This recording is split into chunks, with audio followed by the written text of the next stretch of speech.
విజయవాడలో దశాబ్దాల క్రితం నిర్మించిన భూగర్భ డ్రైనేజీ వ్యవస్థ అస్తవ్యస్తంగా తయారైంది.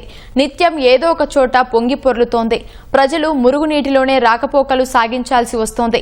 20 ఏళ్ల క్రితం అప్పుడున్న ప్రజల అవసరాలకు అనుగుణంగా నిర్మించిన భూగర్భ డ్రైనేజీ ప్రస్తుతం పెరిగిన జనాభా సామర్థ్యానికి సరిపోవడం లేదు.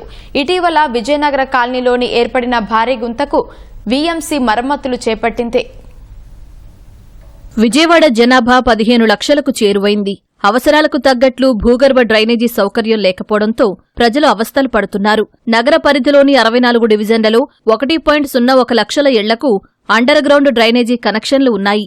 మరో 1 లక్ష ఇళ్లకు భూగర్భ డ్రైనేజీ సౌకర్యం లేదు. ఆయా ఇళ్లకు విస్తరించడంతో పాటు పెరిగిన జనాభా అవసరాలకు అనుగుణంగా భూగర్భ డ్రైనేజీని విస్తరించాల్సి ఉంది. నగరంలో వాననీటి కాలువలు సైతం సరిగ్గా లేకపోవడంతో చిన్నపాటి వర్షం కురిసినా మురుగునీరు, వాననీరు రోడ్లపై ప్రవహిస్తోంది. దీనికి తోడు నగరవాసులు చెత్తా చెదారం, ఇంటి వ్యర్థాలను భూగర్భ డ్రైనేజీల్లో వేస్తున్నారు. ఆ వ్యర్థాలు నీటి ప్రవాహానికి అడ్డుగా మారి మరింత ఇబ్బందులు కలగజేస్తున్నాయి. 20 ఏళ్ల క్రితం వేసిన మ్యాన్హోల్స్ ఇవి కాబట్టి ఇవాళ ఏంటంటే దీనికి వర్షం రాగానే చిన్నపాటి వర్షానికి కూడా కొద్ది పొంగడం జరుగుతూ ఉంది. దీనికి ఏంటంటే మళ్ళీ కొత్తగా దీన్ని మళ్ళీ డిజైన్ చేసి కార్పొరేషన్ మళ్ళీ డిజైన్ చేసి మళ్ళీ దీన్ని కొత్తగా ఏర్పాటు చేయడమే దీనికి సరైన మార్గము. ఇది చిన్న వర్షం పడినా కూడా rain water, under ground drainage water కలిసిపోయి రోడ్ల మీద నడిచిపోయి రోజుల తరబడి, గంటల తరబడి బాగా ఇబ్బందిగా ఉంది. కార్పొరేషన్ వారు చేయాల్సిన పని చేస్తున్నారు, కానీ స్థానిక ప్రజలు కూడా మార్పు రావాలి. బాత్రూమ్స్లో ఏది పడితే అది వేసేస్తున్నారు. Kitchen waste, sanitary napkins, diapers ఇట్లాంటి పదార్థాలు కూడా చాలా వచ్చి ఆ బ్లాకులు తీసేటప్పుడు చూస్తే ఆశ్చర్యంగా ఉంటుంది మాకు కూడా. దానివల్ల వాళ్ళు సఫర్ అవడమే కాకుండా చుట్టుపక్కల వాళ్ళందరూ సఫర్ చేస్తున్నారు. ఇటీవల విజయనగర కాలనీలో రోడ్డు మధ్యలో భారీ గుంత ఏర్పడింది. ముందుగానే స్థానికులు, వీఎంసీ సిబ్బంది గుర్తించి మరమ్మతులు చేపట్టారు.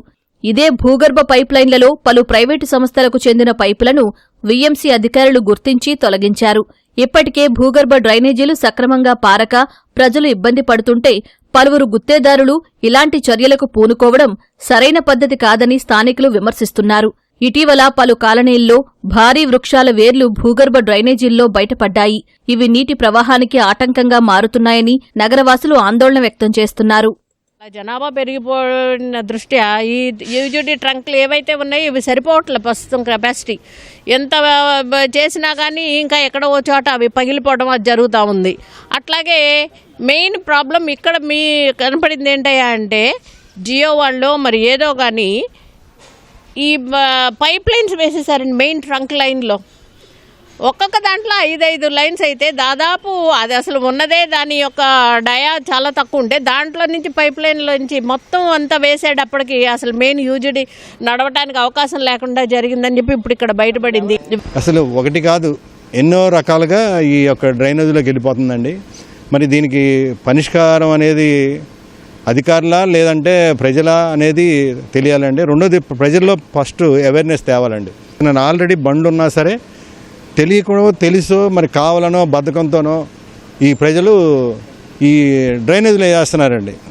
ఈ ల్యాబొరేటరీ డ్రైనేజీలో వేసి నీళ్లు కొట్టేస్తున్నారు. అయ్యే వెళ్ళిపోతాయి కదా అని. ఈ యొక్క మా కాలనీ సమస్య కాదు, రేపు పక్కన ఇంకో కాలనీ సమస్య రావచ్చు, ఇంకో కాలనీ సమస్య రావుతుంది.